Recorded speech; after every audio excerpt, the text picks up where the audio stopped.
Alabama being one of them. We saw them play today. Again, the defense not great. They give up 82 points, but the offense explosive. They score 105 in a win over South Dakota State. They are now 11-2 on the season. They are 6-0 at home. Nate Oats took them to the Final Four a year ago. They got that veteran in the backcourt that knows how to win, that knows how to will them, and Mark Sears. Randolph Childress, your thoughts on Alabama at this point? And not a tough opponent today, but another opponent where the offense very explosive. They're a team, I think, defensively, you're going to have to grade them a little bit differently. You just can't look at the opponent's score and go, they scored 82 points, their defense must suck. With the pace that they play and the style that they play, that's how they want the game to be. And they feel as though if the game is played at that pace, it's going to be hard for you to sustain it. Like, how many teams can go into a game and say, I know we're going to hang 90 up on the board? They play at just such a fast pace, and I think that's part of what happens with a lot of teams. They get sped up. If you're going to beat Alabama, you're going to have to control tempo and control pace and pick your poison with them, with the way they shoot. I would maybe try to deal with running them off the line or just staying there and just closing them out. I'd zone them or do different stuff. Man, we've talked about this in nausea about, trying to defend guys. They offensively, they're a problem, but it's their pace, it's their amount of bodies, their talent. And as the guys come and get healthy again and this group stays together, I mean, they're going to be there in the end. The talent is there. So I'm not critical of Alabama with the defensive end of the floor, how many points they give up, because it's as simple as when they're making shots. When they're hitting threes, they're making 20-plus threes. Look out. I mean, they're just going to beat anybody at that point. CJ, do you think they can pace themselves to a national title this year and get to that next step and win it all? I mean, they have the talent and the bodies to do it. I mean, they're one of the deepest teams in the country, I think. I've kind of said this last month or so that I don't really want to judge Alabama until we get into about mid-January. And I see what Alabama looks like with a healthy Chris Youngblood. And, he's had a couple games now, but, I don't know that he's had enough games to really get his legs yet. He is the guy that Nate Oats talked about coming into the year as being a guy that gives them a little bit more of a defensive identity, can kind of be their stopper type on the perimeter. He was talking about him as a leader type for that group. So I kind of want to see what they look like when he's at full strength. And, he hasn't shot it that great so far. They lost Latrell Wrightsell, so he's going to have to be a guy that is able to come in and make some shots, but also just kind of give their defense a little more teeth. But they've got guys that can guard now. If Youngblood, Diabate has been, but I think a pleasant surprise.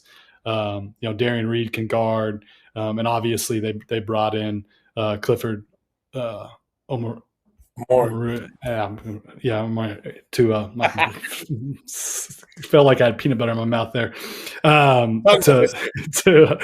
They brought him in to really be that defensive guy for them. So, but I think this is not a team that's maybe really played at its ceiling yet, but offensively coming along. But I do think at some point there are going to be games where they got to get guard and have a little bit more teeth to that defense, and maybe Chris will give them that. But I want to wait here a month or so before I really take a look at Alabama and let's see what we got. But Saturday is going to be fun. Oklahoma coming to town, undefeated Oklahoma.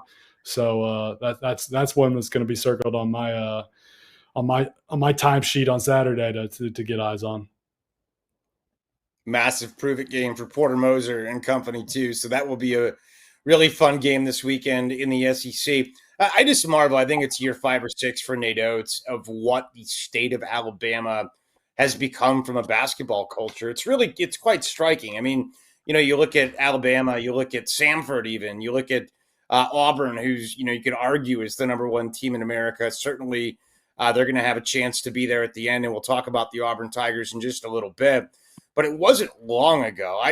When Bruce Pearl got that job, him and I were working together. We were doing radio together, and I remember when he talked to the athletic director at the time, and he's like, "Man, can I turn Auburn into what I want it to be?" And And certainly it's kind of amazing to see where it's at. And then Alabama, to me, tried to counter that. Like, okay, Auburn, you're going to give a damn. You're going to try at this basketball thing because those programs sat there. Nobody gave a damn. Coleman Coliseum was kind of icky. I know Auburn built arena, but Tony Barbie couldn't win.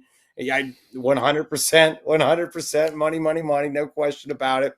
But you kind of look at where they're at right now. They've invested so much into basketball, and they've convinced a football nutty state to really care. But, Nate Oats was a guy that came from Buffalo. It wasn't a sexy name. It wasn't, Avery Johnson was from the Spurs. They knew him. Nate Oats wasn't a guy that inspired anybody at the time. And, Randolph, it's kind of amazing. CJ makes him, trust me, I live in the South. Nobody knew who he was. Trust me. No, but that goes back to what we were talking about when we mentioned this about Indiana the other day. Everyone will say you need a coach to come. Alabama didn't know what it had when they first signed him. Now, exactly. You envisioned this thing is going to turn out the way it did. You didn't. Mm-hmm. It didn't turn out to, as far as kids playing in that style of offense, it resonates with everybody. That's what I meant.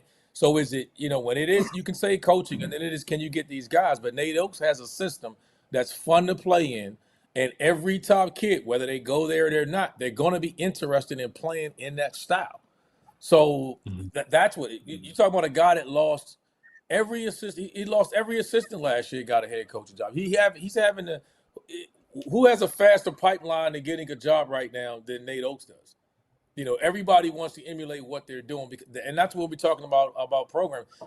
Indiana historically has been a program where you would leave a job, like Alabama, and take that job if it was offered. And I don't know if that's the case anymore. And and that's what I meant when I said about Indiana, where you've lost some of your lust, because we're talking about money and everything else. No one has more money right now than the SEC coaches, and that money spilled over into basketball. And these coaches have flipped these programs, and they're great coaches anyway. But there's not a better program right now for the kids is resonating with this generation than the Alabama Roll Tide.